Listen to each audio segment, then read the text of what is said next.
Good evening students. এটা কোন batch? WBCS 2.0।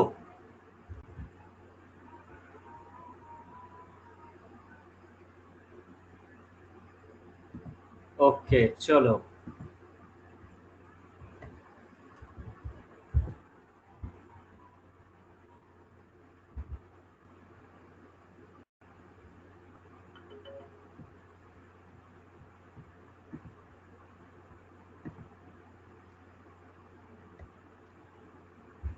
কাল গরু নিয়ে আলোচনা হচ্ছিল, হ্যাঁ হ্যাঁ মনে পড়েছে। ঠিক, আমার কথা শোনা যাচ্ছে ঠিকঠাক?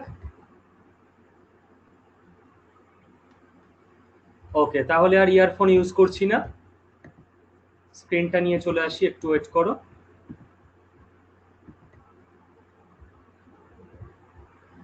সাউন্ড এসছে, স্ক্রিন এসছে, আমাকে দরকার আছে কি না ক্যামেরা অফ থাকবে?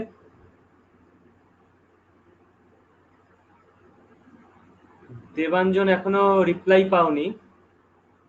ঠিক আছে, হোয়াটসঅ্যাপে রিপ্লাই পাবে নিশ্চয়ই।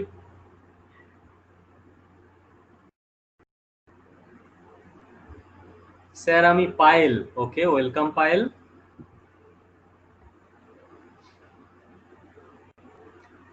মনে পড়েছে। চলো, তোমাদের এখানে একটু ওই টি শার্ট পরেই চলে আসি, অসুবিধা হয় না নিজেদের মধ্যে। ইউটিউবে যাওয়ার সময় শার্ট টার্ট পরতে লাগে।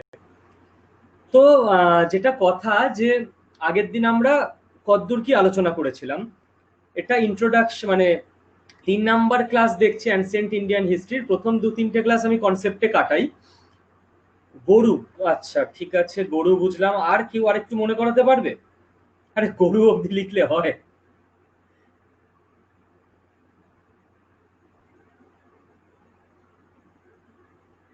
না না, এখন কিছু লিখতে লাগবে না, লিখতে লাগবে আর একটা ক্লাস পর থেকে। ওকে ওকে, ঠিক আছে, বুঝে গেছি, মনে পড়ে গেছে। চলো, চ্যাট অফ করলাম, পড়িয়ে নি, তারপর চ্যাট খুলবো, তখন তোমাদের কথা শুনে নেব। তো যে জায়গাটা বলার, আমরা বোধহয় একটা প্রস্তর যুগের হালকা গল্পটা মনে করছিলাম। তারপর তামা আবিষ্কার হলো, তারপরে হরপ্পা এলো, হরপ্পাকে ধ্বংস করলো আমাদের ইন্দ্র পুরন্দর। তারপরে ইন্দ্র বৈদিক সভ্যতা স্থাপন করলো, ঋক বৈদিক। ঋক বৈদিক আর পরবর্তী বৈদিক, এখানে লোহা আবিষ্কার আছে। লোহা আবিষ্কারের ফলে ভারতবর্ষের যে ভর কেন্দ্র, সেটা হরিয়ানা থেকে বিহারে চলে এলো, কারণ বিহারে লোহার খনি। লোহা আবিষ্কারের ফলে প্রচুর জঙ্গল কাটা গেল সহজে, যার ফলে চাষবাস শুরু হলো। চাষবাস শুরু হবার ফলে হরিয়ানা থেকে ভরকেন্দ্র বিহারে চলে এলো, কারণ বিহারের মগধের দিকে উর্বর জমি। এবং আর একটা কারণ হলো নদী টদী আছে, জল ভালো পাওয়া যায় চাষের জন্য। চাষের জন্য মানুষের দরকার পড়লো এক জায়গায় থাকার। এক জায়গায় থাকার ফলে একটা দেশাত্মবোধ তৈরি হলো। এতদিন যেটা গোষ্ঠীর প্রতি ভক্তি ছিল, এবার সেটা রাজার প্রতি ভক্তি হলো, যে আমার রাজ্য, আমার পিতৃভূমি, মাতৃভূমি। এবং লোহা আবিষ্কারের ফলে অস্ত্র আবিষ্কার হলো। অস্ত্র আবিষ্কারের ফলে মারামারি লাগলো। মারামারি করে এবার আস্তে আস্তে সাম্রাজ্য বড় হতে শুরু হলো। একই সময়, এটা গেল রাজনৈতিক দিক। একই সময় বৈদিক যুগের, ঋক বৈদিক যুগে যে ভালো ব্যবস্থাগুলো ছিল, সেই ভালো ব্যবস্থাগুলো আস্তে আস্তে খারাপ হতে শুরু করলো। ঋক বৈদিক যুগে আমরা দেখেছিলাম, আমি একটু রিক্যাপ করে নিচ্ছি ফ্ল্যাশব্যাকে, যে মানুষ প্রকৃতির উপাসনা করে, জটিল নিয়ম নেই কিছু। ইন্দ্র, অগ্নি, বরুণ, সূর্য, এরা মেন দেবতা। পরবর্তী বৈদিক যুগে আমরা দেখব এদের লবিকে হলো ব্রহ্মা, বিষ্ণু, মহেশ্বর, এই 3জন পার্টির কন্ট্রোল পেয়ে গেছে। যেটা হয় না, ধরো একটা পার্টি আগে 2জন চালাতো, সেই 2জনকে সরিয়ে দেওয়া হলো মার্গদর্শক মন্ডলীতে কিংবা অন্য কোথায়, বাদ দাও, নতুন 2জন এসে বসলো। ধর্ম আস্তে আস্তে চেঞ্জ হচ্ছে, ধর্মে যাগ যজ্ঞ রিচুয়াল বলি বাড়তে থাকছে।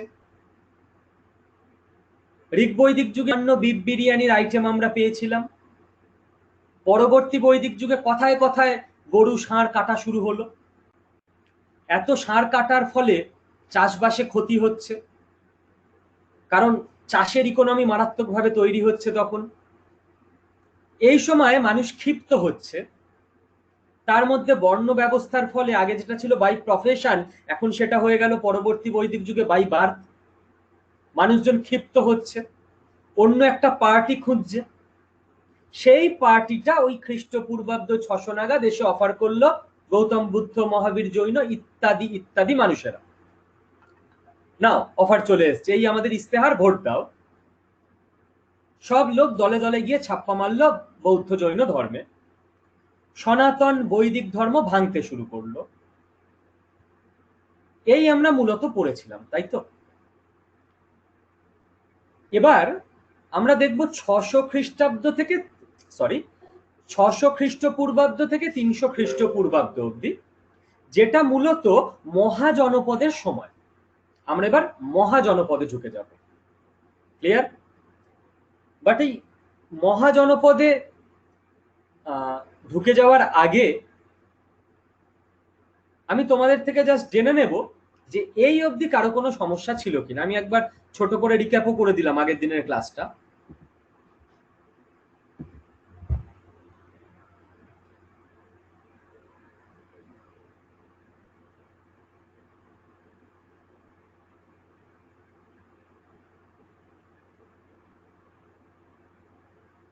ওকে, সমস্যা নেই, চলো, ভেরি গুড।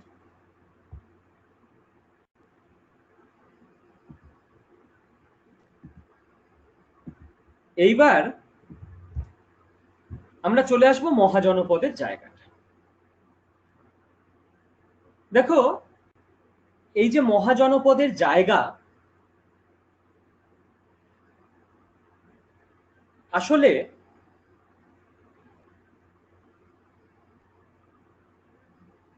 আচ্ছা, গিভ মি জাস্ট 1 মিনিট, আমি একটা ছবি তোমাদের একটু দেখাতে চাই, আমার মনে হয় তাহলে সুবিধা হবে।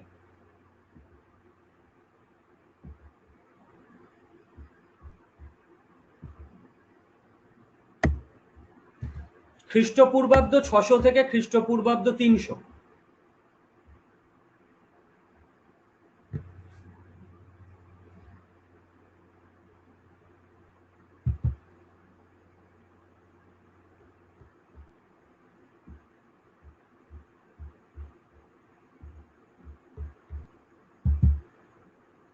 দেখছি ছবিটা পেয়ে গেলে জাস্ট 1 মিনিট দাও, আমি সুবিধা হবে অনেকটা আমাদের। পেয়ে গেছি। এগুলো আমি চ্যাপ্টার ধরে করার সময় ছবিগুলো ভালো করে বোঝাবো। আপাতত এই ছবিটা দিয়ে আমাদের কাজটা চলবে আর কি।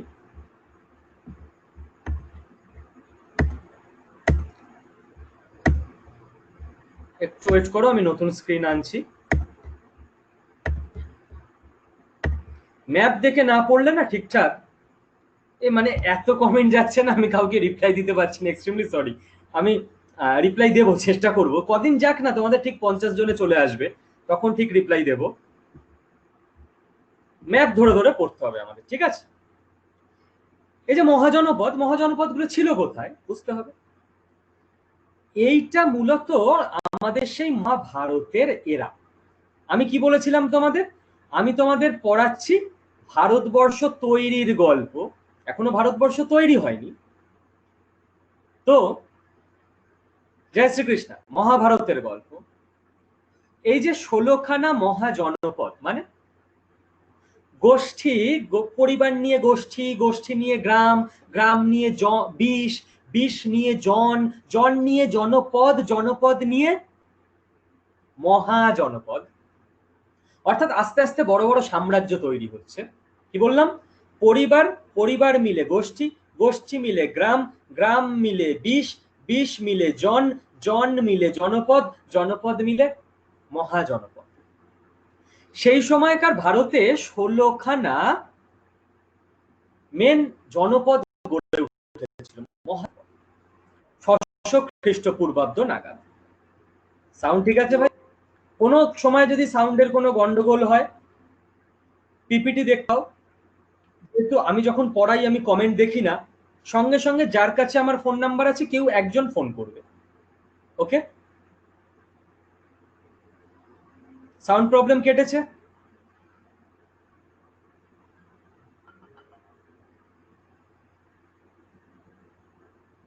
চলো, ওকে আছে। কেউ একজন সঙ্গে সঙ্গে ফোন করবে, ফার্স্ট ব্যাচেও তাই বলা থাকে, আমি সঙ্গে সঙ্গে বুঝে যাবো প্রবলেম চলছে। দেখ, এইবার এই যে 16খানা মহাজনপদ কোথায় কোথায় আছে আমাদের বুঝতে হবে। কম্বোজ, দেখো আফগানিস্তানের দিকে। গান্ধার, মনে পড়ছে মহাভারত, গান্ধার রাজ, শকুনি মামা এখান থেকে এসেছিল, আফগানিস্তান। গান্ধারী। কুরু, এই সেই কুরুক্ষেত্র, কুরু বংশের লোকরা যেখানে ছিল। পাঞ্চাল, কুরুক্ষেত্র মানে এখানে অর্জুন দুর্যোধনেরা। পাঞ্চাল মানে পাঞ্চালী, যেখানকার দ্রৌপদীর বাপের বাড়ি, রাইট। কৌশল, কাশী কৌশল মনে আছে নিশ্চয়ই, এই দেখো কাশী আর কৌশল। মল্ল, মনে আছে নিশ্চয়ই, মল্লরাজ যে হচ্ছে তোমার নকুল সহদেবের মামা। সুরসেন, সুরসেন বলতে সৌরসেনী, মনে আছে। মৎস্যরাজ, মৎস্য, এই সুরসেন। প্রবলেম হচ্ছে? হ্যালো,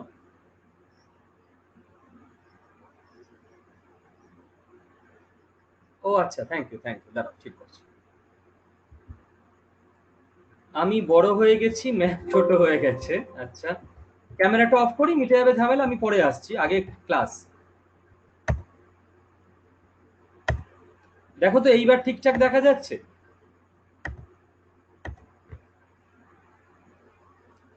এইবার দেখো তো ম্যাপ পুরো পরিষ্কার দেখা যাচ্ছে কিনা।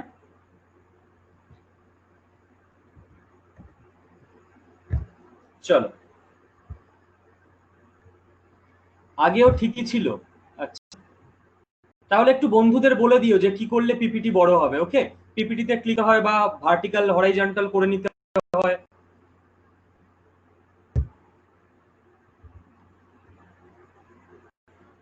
অ্যাপ ফুল স্ক্রিন করে নিতে হবে, ঠিক আছে। চলো, এইবার পিপিটিতে ক্লিক করলে তাহলে পিপিটি বড় হবে, ভালো কথা। এইখানে দেখো সেই বৎস, চেদি, চেদিরাজ শিশুপাল, অবন্তী, মগধ, এই যে সেই মগধ বিহার, যেইখানে পুরো শিফট করে চলে এলো পরের দিকে। আগে ভারতবর্ষের মেন জায়গা কোথায় ছিল? এই যে কুরু, হরিয়ানা, রাজস্থান, পাঞ্জাব অঞ্চল, হিমাচল প্রদেশ। অঙ্গরাজ মনে আছে তো, অঙ্গরাজ কর্ণ মানে আসাম, ব্রিজি। আর দক্ষিণ ভারতে একটাই ছিল, অশ্মাক। অনেক সময় ডাব্লিউবিসিএস এ কোশ্চেন আসে, এখন আমি কোশ্চেনে যাচ্ছি না, পরে পড়াবো। দক্ষিণ ভারতে অবস্থিত একমাত্র মহাজনপদ কোনটা? ভাই কেন মুখস্থ করবো, ম্যাপ দেখে হয়ে যাবে। আসমাক। তো এই ছিল সেই 16টা শক্তির ভর কেন্দ্র, 16টা দেশ, 16টা সাম্রাজ্য। মাথায় রাখবে, ইতিহাসটাকে টাইম পিরিয়ড ধরে ধরে পড়বে, যে এই টাইম পিরিয়ডে মোটামুটি এই ঘটনাগুলো ঘটছিল। ধরো এই 1900 থেকে 2000 এই টাইম পিরিয়ড, তার মানে এই 100 বছরের মধ্যে পৃথিবীতে Mahatma Gandhi, Rahul Gandhi, Narendra Modi, Mamata Banerjee, Rabindranath Thakur, Netaji, Hitler, Einstein, Barack Obama, এইসব লোকগুলো হেঁটে চলে ঘুরে বেরিয়েছে, তাই না? ইতিহাসকে তো এইভাবেই ভাবতে হবে। আচ্ছা, এই টাইম পিরিয়ড, এই 100 বছরে এই ঘটনাগুলো ঘটছে, ঠিক সেইভাবে রাখতে হবে যে এই সময়ে কিন্তু ভারতবর্ষের মাটিতে একই তোমার গৌতম বুদ্ধ, মহাবীর জৈন, এদিকে আমাদের শ্রীকৃষ্ণ, ধরো অর্জুন, দুর্যোধন, এরা হেঁটে চলে ঘুরে বেড়াচ্ছে। ওকে, পুরাণের মতে মহাভারত অনেক আগে, কিন্তু ইতিহাসের মতে এই সময়টা মহাজনপদের সময়। তো এই যে এই প্রত্যেকটা নাম তুমি মহাভারতে পেয়েছো, আশা করি নামগুলো অচেনা নয়। এবার এই যে শ্রীকৃষ্ণর ব্যাপারটায় আমি এবার একটু আসবো। স্যার আপনি কি ধর্ম পড়াচ্ছেন আগে? না, আমি মহাজনপদের পলিটিক্সটা পড়াচ্ছি। শ্রীকৃষ্ণ ভগবান কি ভগবান নয় আমি পরে ভাববো, যার যার ব্যক্তিগত ব্যাপার। কিন্তু ইনি এই সময়কার একজন খুব বড় পলিটিশিয়ান। কেন? আসলে এই ভদ্রলোকের যেটা উদ্দেশ্য ছিল, এনার বাড়ি দ্বারকায়, মানে গুজরাট অঞ্চলে এইদিকে, ঠিক আছে, এইদিকে সমুদ্রের ধারে। এই ভদ্রলোকের যেটা পরিকল্পনা ছিল, যেটা মহাভারতে কোর জায়গা বোঝা যায়, যে 16খানা আলাদা আলাদা দেশ আছে এই ভূমিখণ্ড।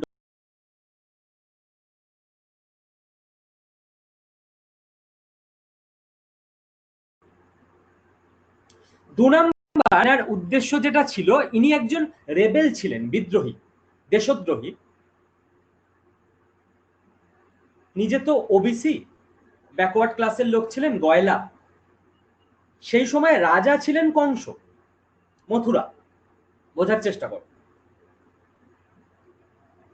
কংস অত্যাচারী শাসক, একজন ওবিসি শ্রেণীর লিডার, জননেতা, যাকে প্রচুর মানুষ সাপোর্ট করে, ভালোবাসে। এই ছেলেটা গিয়ে বুদ্ধি শক্তিতে নয়, বুদ্ধিতে রাজার বিরুদ্ধে দাঁড়াচ্ছে এবং রাজাকে মেরে দিচ্ছে।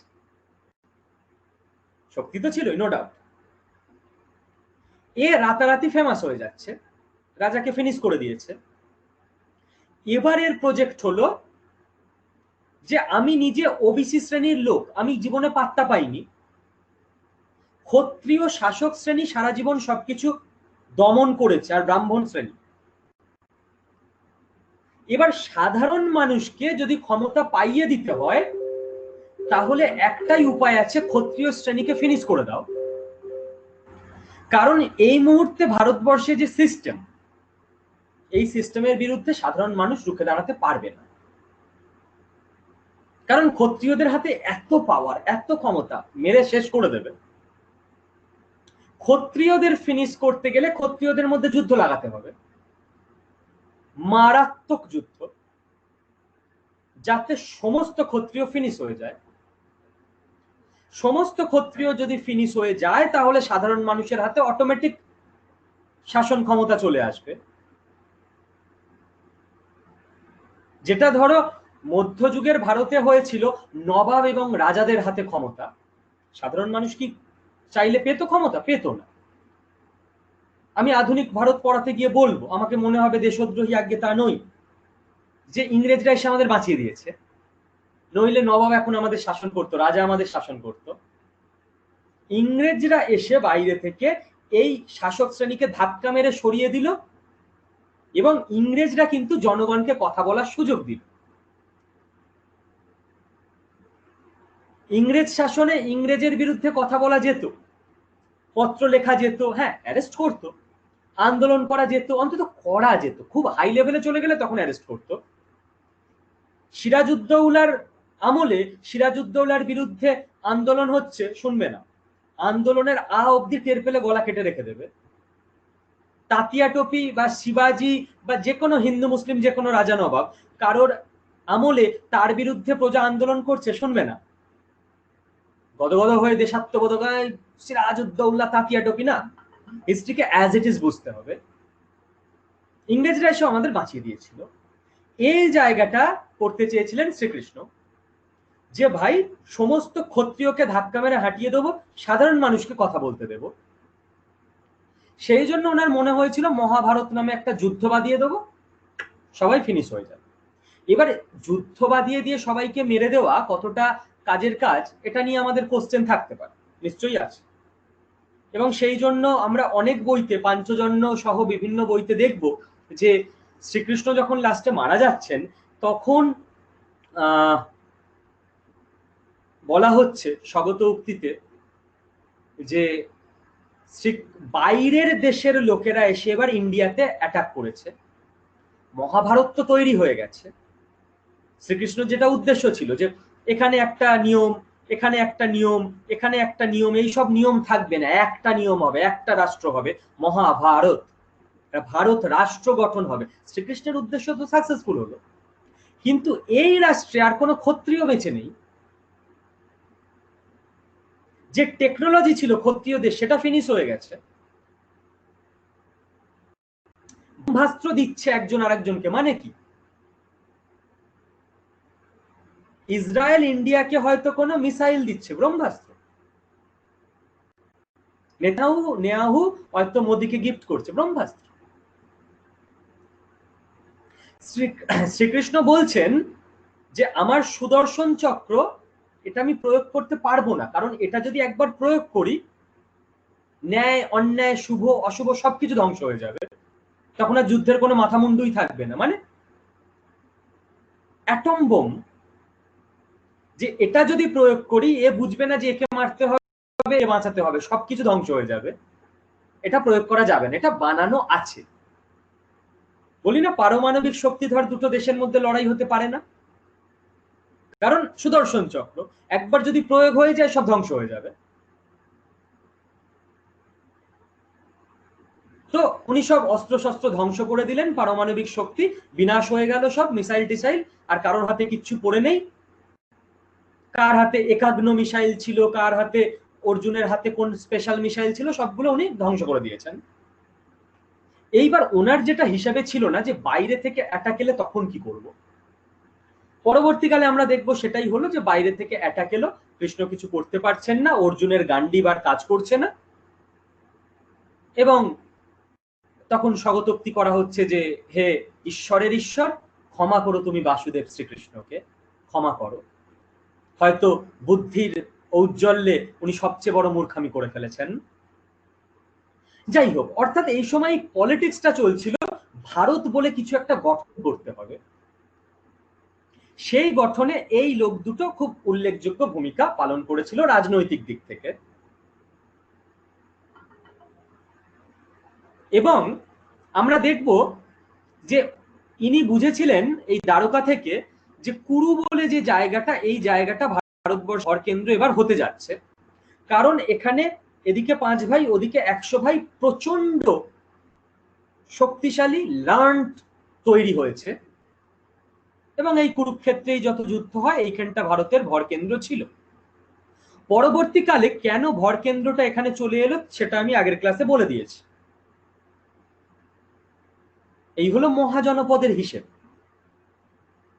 অর্থাৎ ছোট ছোট ছোট ছোট গোষ্ঠী, গোষ্ঠী থেকে আস্তে আস্তে মহাজনপদ, কি করে গোষ্ঠী, গোষ্ঠী থেকে গ্রাম, গ্রাম থেকে 20, 20 থেকে জন, জন থেকে জনপদ, জনপদ থেকে মহাজনপদ, আর তারপর মহাজনপদ থেকে মহাভারত। এই অবধি ক্লিয়ার কিনা যে কিভাবে ভারত রাষ্ট্রটা গড়ে উঠলো? এই প্রথম আমরা দেখবো ভারত বলে কিছু একটা গড়ে উঠলো।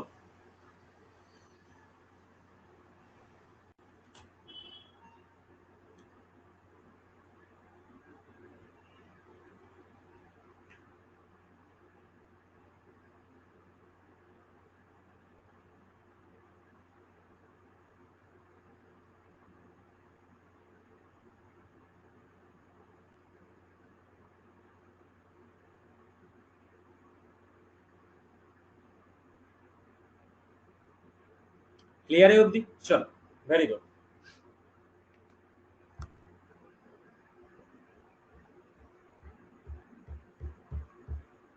আমি ভ্যানিশ হয়ে যাচ্ছি, ঠিক আছে?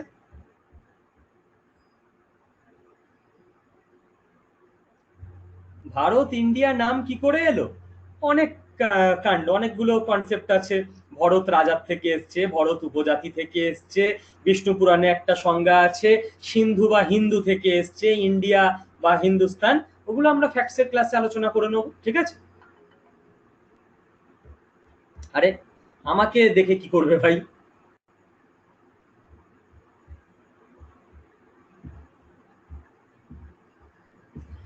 তো এই অবধি বোঝা গেল। এবার মোটামুটি মহাভারত তৈরি হয়ে গেছে, ভারত রাষ্ট্র। মাথায় রাখো তখনকার হিসেবে ভারত রাষ্ট্র মানে কিন্তু এই রকম জায়গা, ওকে, মোটামুটি উত্তর পশ্চিম ভারতটা, দক্ষিণ ভারত নেই তার মধ্যে। দক্ষিণ ভারতের যে লোকজন তারা সেই সময় রাক্ষস বলে পরিচিত।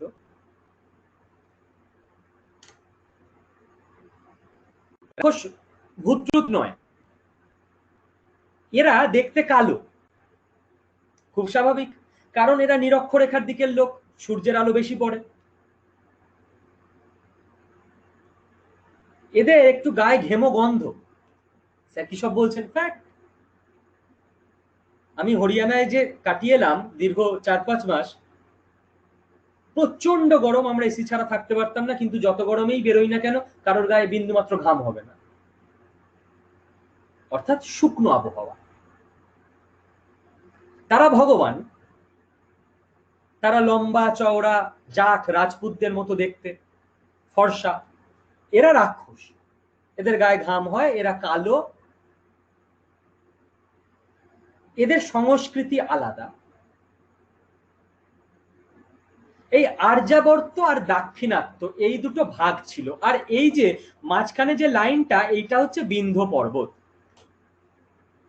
বিন্ধ্য পর্বতের ওই দিকের লোকেরা আর্যাবর্ত, আর্য, হাইফাই লোক, এই দিকের লোকেরা দাক্ষিণাত্য, এরা অনার্য।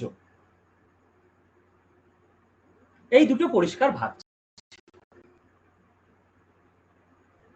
এবারে আমরা দেখব যে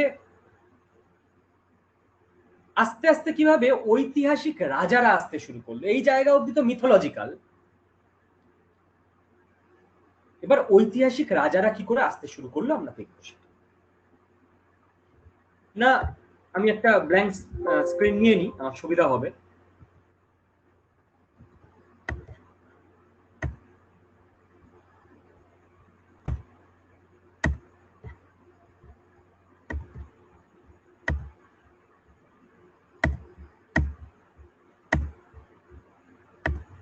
আচ্ছা, তার আগে একবার বলে নি, যারা আগের ক্লাস কোনোভাবে মিস করেছো,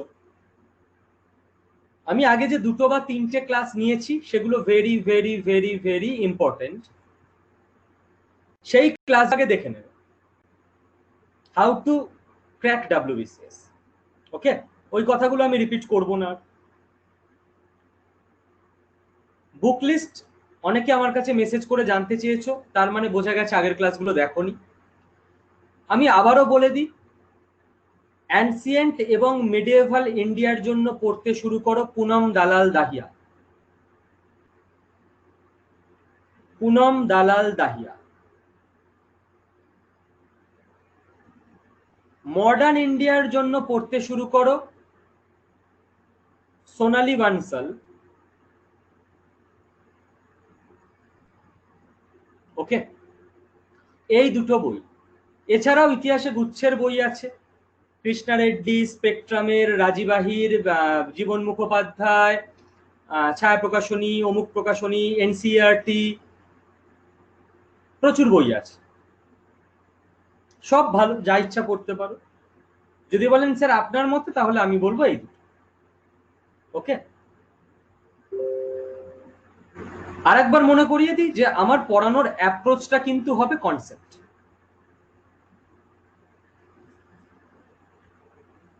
ধরে ধরে MCQ আমি কোনোদিন এগোবো না, কারণ MCQ বা যত কোশ্চেন সেগুলো এই বইতে লেখা আছে। যেগুলো ওখানে লেখা আছে সেইগুলোকে পিপিটি তৈরি করে কেটে কেটে কপি পেস্ট করে পড়িয়ে পড়িয়ে আমি তোমাদেরও টাইম ওয়েস্ট করব না, আমারও টাইম ওয়েস্ট করব না, কারণ ওটা নিজেরাই করে নিতে পারবে। যেটা ওখানে নেই সেই ইন্টারলিঙ্কিং জিনিসটা ধরিয়ে দেওয়া আমার কাজ। ক্লিয়ার? কাজেই বইটা কিন্তু তোমরা নিজেরা পড়ছো এবং পড়তে শুরু করছো। চল, দিন এগোচ্ছে।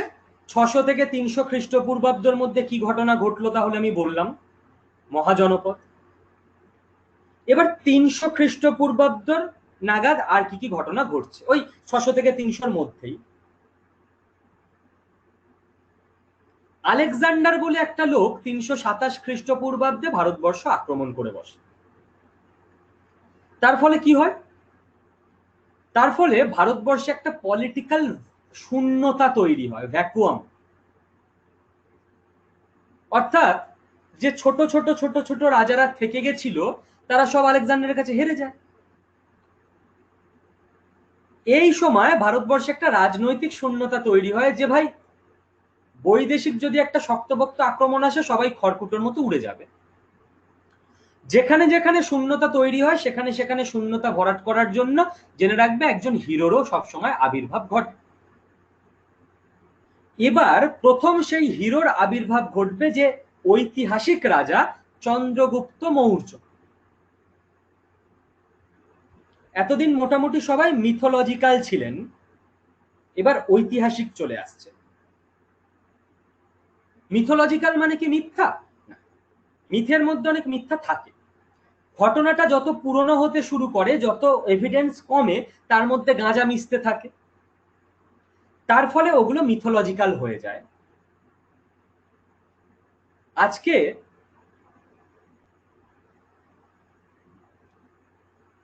ধরা যাক আমাদের ব্যাচের একটি স্টুডেন্ট, সে ডাব্লিউবিসিএস অফিসার হয়ে তোমাদের মধ্যে কেউ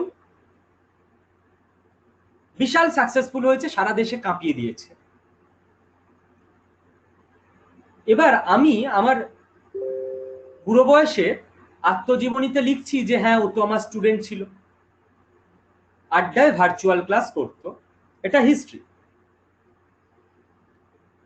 আমার নাতি তুমি বিশাল বিখ্যাত হয়েছো, ও নিজেকে ফাটানোর জন্য লিখে গেল ওর আত্মজীবনীতে যে অমুক ডাব্লিউবিসিএস অফিসার, সে যে সারা ভারতবর্ষ কাঁপিয়ে দিয়েছিল, সে তো আমার দাদুর স্টুডেন্ট ছিল, আমার দাদুর কাছে রোজ সকালে পড়তে আসতো বাড়িতে। তার নাতি লিখছে ওই স্টুডেন্টটা তো, হ্যালো,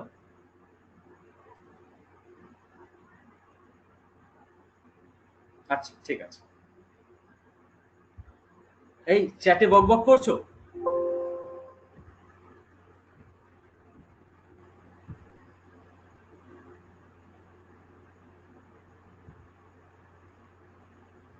তো তার নাতি সে আবার লিখে দিল যে ওই ছেলেটা তো আমাদের বাড়িতেই থাকতো, আমার দাদুর কাছে, আমার দাদুর কাছেই প্রস্তুতি নিত। অর্থাৎ ইতিহাসের মধ্যে মিথ্যা মিশতে শুরু করে ওটা মিথ হয়ে যায়। এবার এই চন্দ্রগুপ্ত মৌর্য এই সময় কি করলো, স্টোরি লাইনটা বোঝো, গল্পটা, কনসেপ্টটা, পরে আমরা ফ্যাক্টসে যাব। এই সময় শাসন চলছিল নন্দ বংশের, নন্দ ডিনাস্টি। নন্দ বংশের শেষ রাজা ধননন্দ। ধননন্দর কাছে চাণক্য, একজন ব্রাহ্মণ, সে এই প্রস্তাবটা নিয়ে গেল যে দেখুন আলেকজান্ডার আক্রমণ করবে বলে শুনছি, এবং আমরা একা একা যদি সব রাজারা থাকি কিচ্ছু হবে না, আপনাদের জোট বাঁধতে হবে, বড় কিছু করতে হবে। নন্দ, এই ধননন্দ, এ বেটা সারাদিন মজা ফুর্তি করতো, মদরদ খেত, গার্লফ্রেন্ডসদের নিয়ে থাকতো। এই অ্যাডভাইস শুনে অ্যাডভাইসটা তো নেয়নি, বরং উল্টে চাণক্যকে অপমান করে তাড়িয়ে দিল যে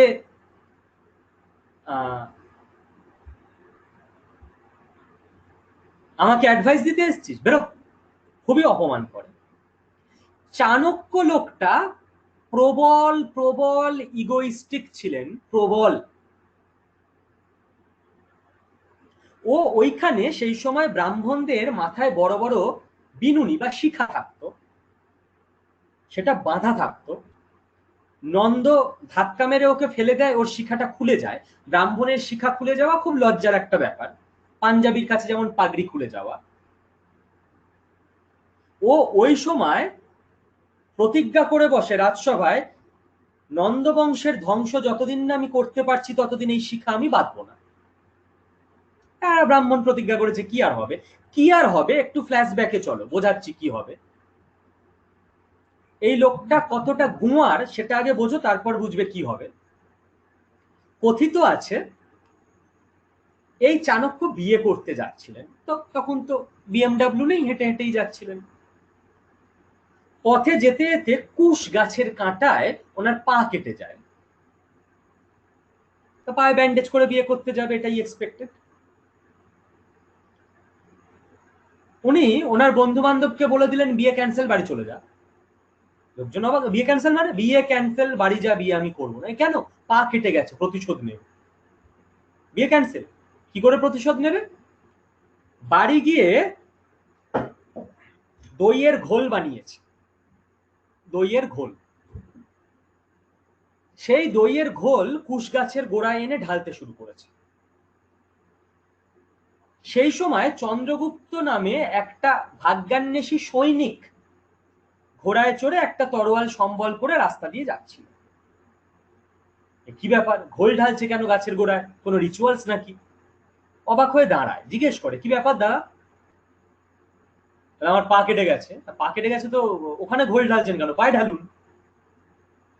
বলছে না, ঘোল প্রতিশোধ নিচ্ছে। কি প্রতিশোধ নিচ্ছেন? বলছে গাছের ওপর আমার বিশাল রাগ। রাগ তো ভালো কথা, গাছ কেটে ফেলুন। না, আমি এখন ঘোল ঢালবো এই গাছের গোড়ায়, ঘোলের মিষ্টতায় পিঁপড়ে এসে গাছের গোড়ায় জমা হবে, পিঁপড়েগুলো গাছের শিকড় খাবে, গাছগুলো তখন গোড়া থেকে নির্মূল হয়ে যাবে। চন্দ্রগুপ্ত বুঝতে পারে এ মেন্টাল আছে, এবং একই সঙ্গে বুঝতে পারে যে এই যে একরোখা চিন্তা ভাবনা, এই পারে কিছু করতে, এই যে একগুঁয়ে লেগে থাকার ব্যাপার, টাই আপ হয় দুজনের। এই হচ্ছে সেই চাণক্য যে বিয়ে ক্যান্সেল করে গাছের গোড়ায় ঘোল ঢালে। এবার ভাবো, বলেছে নন্দবংশের ধ্বংস করবে, এ করবে কি করবে না? আমরা আস্তে আস্তে নন্দবংশের কাছে চলে এসেছি। এই অবধি ক্লিয়ার কিনা বলো? গল্প শুরু করেছিলাম প্রস্তর যুগ থেকে।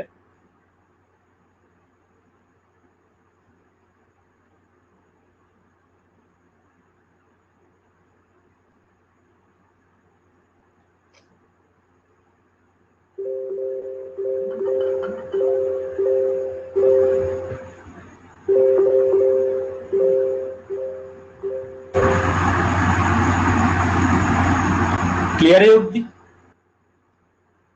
ভালো কথা। একটা খাতা আলাদা করো আমার জন্য ইতিহাসের, ঠিক আছে? কারণ হয়তো পরের দিনের ক্লাসটাতেই আমি কনসেপ্ট কমপ্লিট করে দেবো, তারপর তো লেখায় চলে যাবো। যে আর কি করে ছক বানাতে হয়তো শিখিয়ে দিয়েছিলাম, লেখায় আমি ফরম্যাট ধরে ধরে এগোবো। একটা খাতা করে রেখো, ওকে? ইতিহাসের একটা খাতা থাকলেই হবে, রিজনিং এর একটা খাতা করো, ইতিহাসের একটা খাতা।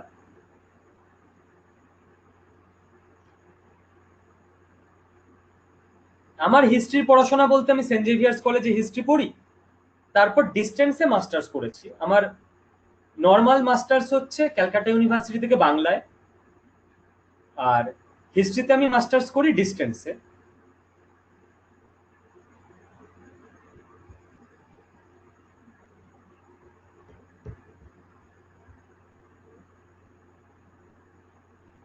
হ্যাঁ, ওই আর কি, ডবল এমই বলে খাতায় কলমে। চলো, এইবারে এই চাণক্য আর চন্দ্রগুপ্ত দুজন লোক কি করতে পারে? পলিটিক্স বোঝো, কনসেপ্ট ক্লিয়ার করো, মানে ফ্যাক্টস তো ক্লিয়ার হয়েই যাবে দুদিন পর থেকে। এ বুদ্ধি আটলো, প্রচন্ড বুদ্ধিমান এবং শিক্ষিত একজন মানুষ। এ ছদ্মবেশ নিতে শুরু করলো, ছদ্মবেশ নিয়ে ঋষি মুনি সাজলো, সাধু বাবা। সাধু সেজে বিভিন্ন গ্রামে যেত, আর গিয়ে বলতো আমরা ভালো নেই, এই রাজা সুশাসক নয়। কেন? ভারতবর্ষে সবচেয়ে বেশি অ্যাপেল যদি কারোর থাকে, সেটা হচ্ছে সন্ন্যাসীদের। मैं तो ফকির আদমি হু, এর বেশি কিছু বলা যাবে না। समझदारों के लिए इशारा ही काफी है। এ বুঝলো যে ধর্মের কিছু একটা ব্যাপার আমাকে আনতেই হবে। একবারও বলছে না যে আমার কাছে ক্যান্ডিডেট আছে ভোট দাও, খালি চারদিকে গিয়ে গিয়ে বলছে আমরা ভালো নেই, আমরা ভালো নেই, আমরা ভালো নেই, সুশাসন হচ্ছে না, অধর্ম হচ্ছে, অধর্ম হচ্ছে। মানুষের মনে, খুব ভালো কথা বলতে পারতো, মানুষের মনে গ্রামে গ্রামে একটা ব্যাপার তৈরি হচ্ছে আমরা ভালো নেই, সুশাসন হচ্ছে না, অধর্ম হচ্ছে। মানুষের মনে যখন এই ক্রাইসিসটা তৈরি হয়েছে, অধর্ম হচ্ছে, এবার ইনি পরবর্তী স্টেজে প্রচার করতে শুরু করলেন চন্দ্রগুপ্ত নামে একজন আছে ওকে সাপোর্ট করো, চন্দ্রগুপ্ত নামে একজন আছে ওকে সাপোর্ট করো। আমি নেই দলে, একবার বলছেন আমি আছি এই দলে, বলছে চন্দ্রগুপ্ত নামে একজন আছে ওকে সাপোর্ট করো। চন্দ্রগুপ্তের কাছে লোকজন যাচ্ছে, ইয়াং ছেলেরা ওর সঙ্গে যোগ দিচ্ছে সৈন্য দলে, কারণ তার আগে ধর্মের সেন্টিমেন্ট খেলা হয়ে গেছে। চন্দ্রগুপ্তের মোটামুটি 1000-5 সেনা জুটে গেল। এই সেনা নিয়ে চন্দ্রগুপ্ত এবং চাণক্য নন্দবংশের রাজধানীতে গিয়ে অ্যাটাক করলো, আক্রমণ বলে, এবং নন্দরা বিভৎস পেটালো চন্দ্রগুপ্তের বাহিনীকে, বাহিনী ছাড়খাড়, চন্দ্রগুপ্ত আর চাণক্য কোন রকমে পালিয়ে বাঁচলো। Mission fail. প্রথম অ্যাটাক সম্পূর্ণ ব্যর্থ।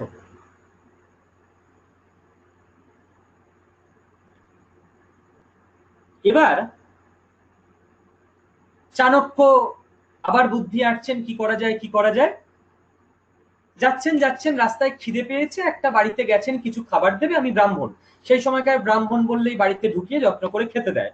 এখন যদি তুমি গিয়ে বলো যে আমি ব্রাহ্মণ, খেতে দেবে? বলবে আইডি কার্ড দেখি, ভোটার কার্ড দেখি, প্যান কার্ড দেখি, ছবি তুলবে, থানায় পাঠাবে যে এই লোকটাকে খেতে দিচ্ছি, সাবধান, তুমি জঙ্গিও হতে পারো। তখন এইসব ছিল না, পইতে আছে মানে ওটাই আইডি কার্ড। খেতে দিয়েছে একজন বৃদ্ধা, খিচুড়ি খেতে দিয়েছে। চাণক্যর খুব খিদে পেয়েছে, খিচুড়িটা মাঝখান থেকে হাতে নিয়ে খেতে গেছে, চাণক্যর হাত এবং জিভ পুড়ে গেছে, কুয়া করছে গরমে। সেই সময় বুড়িটা হাসছে, চাণক্য রেগে গেছে, আমি ছ্যাঁকা খেলাম আর আপনি হাসছেন। সেই বৃদ্ধা তখন চাণক্যকে বলছেন যে তুমি তো বাবা চাণক্যর মতোই ভুল করে ফেললে। সেই বৃদ্ধা জানেন না যে এর নাম চাণক্য। চাণক্যর অবাক লেগেছে, চাণক্যর মতো ভুল করলাম মানে? বৃদ্ধা বলছেন না শুনেছি নাকি চাণক্য বলে কে একজন আছে, সে আমাদের এই ধননন্দ রাজধানীতে এসে আক্রমণ করেছে।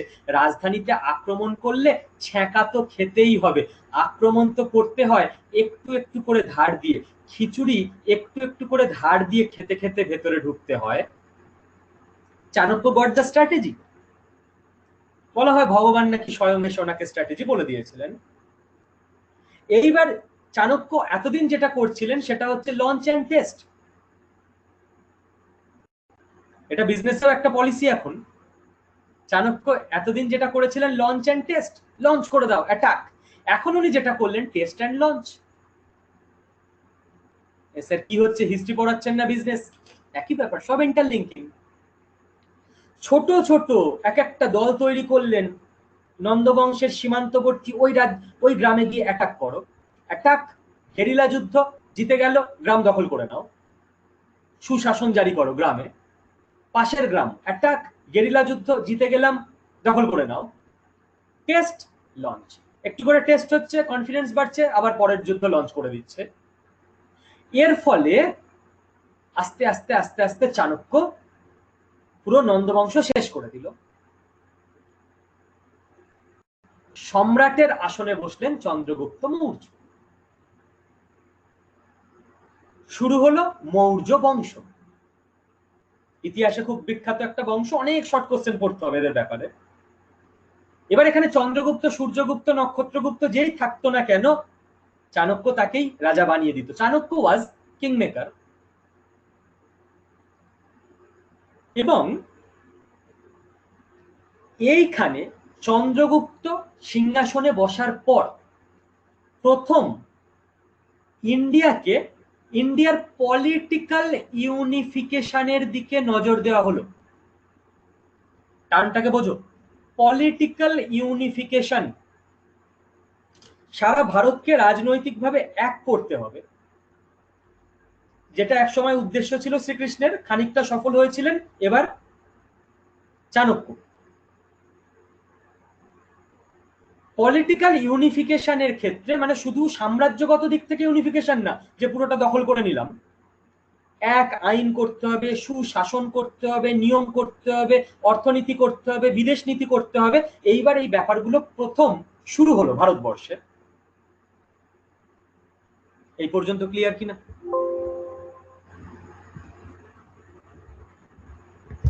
এই টাইম কি করে শেষ হয়ে যায় ক্লাস শুরু করলেই? কি মুশকিলের ব্যাপার।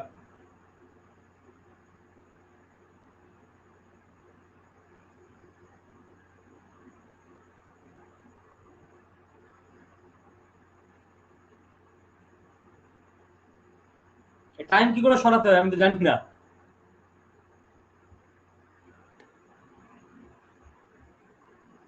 চলো,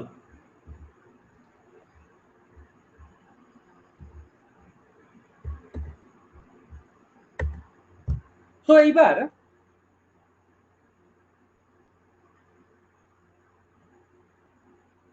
চন্দ্রগুপ্ত সিংহাসনে তো বসলেন, কিন্তু আসল সাম্রাজ্য চালাতে লাগলেন পিছন থেকে চাণক্য। কয়েকটা ইনফরমেশন জাস্ট বলে রাখি কনসেপ্টের আকারে। ইনি একাধারে ছিলেন বিদেশ মন্ত্রী, ইনি ছিলেন অর্থমন্ত্রী, ইনি ছিলেন পুরো মেন অমাত্য প্রধানমন্ত্রী। বিষকন্যা কনসেপ্ট এনার।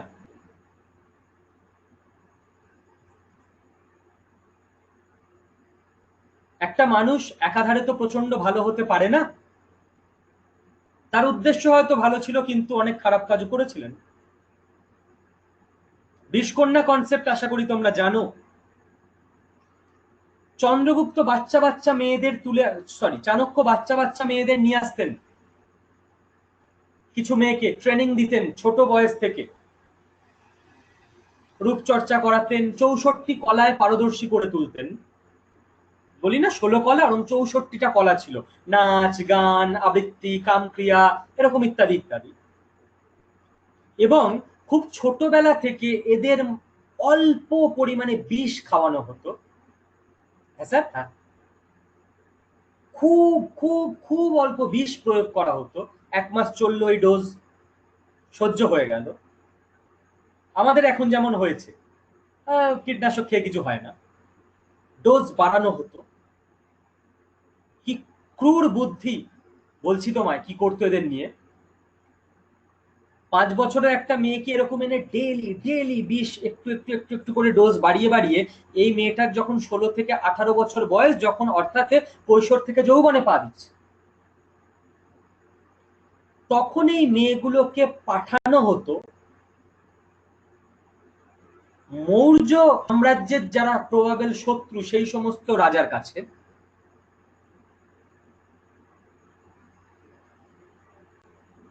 তাদের পটানোর জন্য, প্রেম প্রেম করার জন্য। রাজাদের এইসব দোষ ছিলই, সেটাকে চাণক্য ইউজ করেছে মাত্র।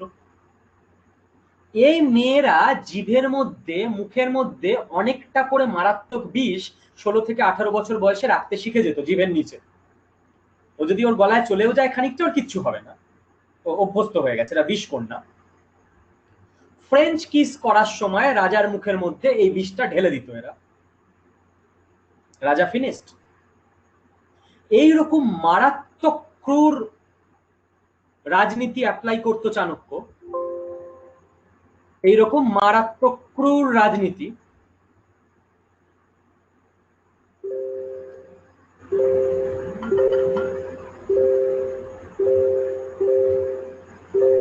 So be careful.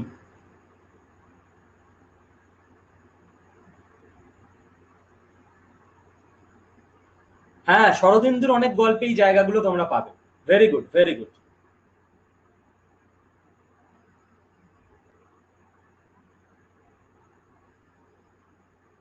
ওই জন্যই বললাম Arnab, be careful, by chance যদি অ্যাপ্লাই করে দেয় কেউ।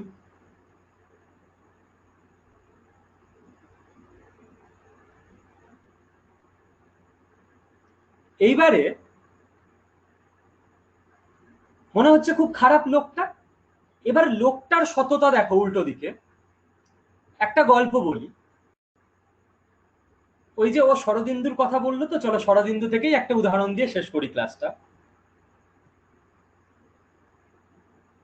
কোনো এক খুব সম্ভবত চৈনিক মানে চীন দেশের রাষ্ট্রদূত এসছেন চন্দ্রগুপ্তের কাছে কিছু একটা ডিল করার জন্য। চন্দ্রগুপ্ত তো মানে নামমাত্র রাজা, বলছে আমি না, আমার গুরুদেবকে বলুন, উনি ডিল করবেন। তো গুরুদেব কোথায় থাকেন, কোন ঘরে বলুন। চন্দ্রগুপ্ত বলছেন না, গুরুদেবী রাজপ্রাসাদে থাকেন না, উনি রাজপ্রাসাদের বাইরে কুড়ে ঘরে থাকেন, কুটিরে। লেভেল অফ সততা। সেই চৈনিক দূত, চাইনিজ অ্যাম্বাসাডার, সে গেছে, তখন করোনা আসেনি, সে গেছে চাণক্যর কুটিরে, গিয়ে দেখছে চাণক্য একটা প্রদীপ জেলে কিছু একটা লিখছে। অর্থশাস্ত্র টাস্ত্র সবই তো এর লেখা, প্রচন্ড জ্ঞানী মানুষ। চাইনিজ অ্যাম্বাসাডার ঢুকলেন যে মহারাজ আমাকে পাঠালেন আপনার সঙ্গে কথা বলতে। চাণক্য বলেন হ্যাঁ বসুন, বসতে দিল।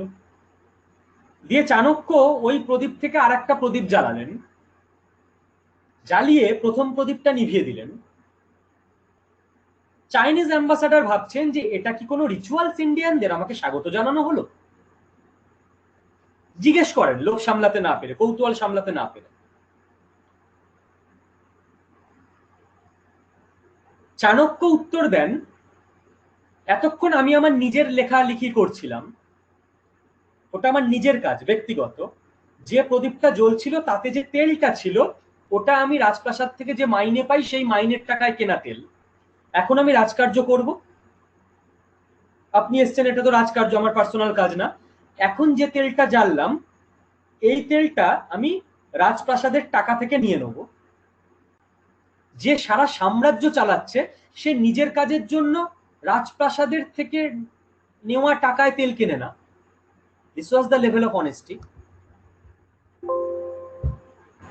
ক্লিয়ার? মানে লোকটার খারাপ দিক বললাম তো, ভালো দিকও বলে দেওয়া দরকার, সেই কারণেই এই গল্পটা আনলাম।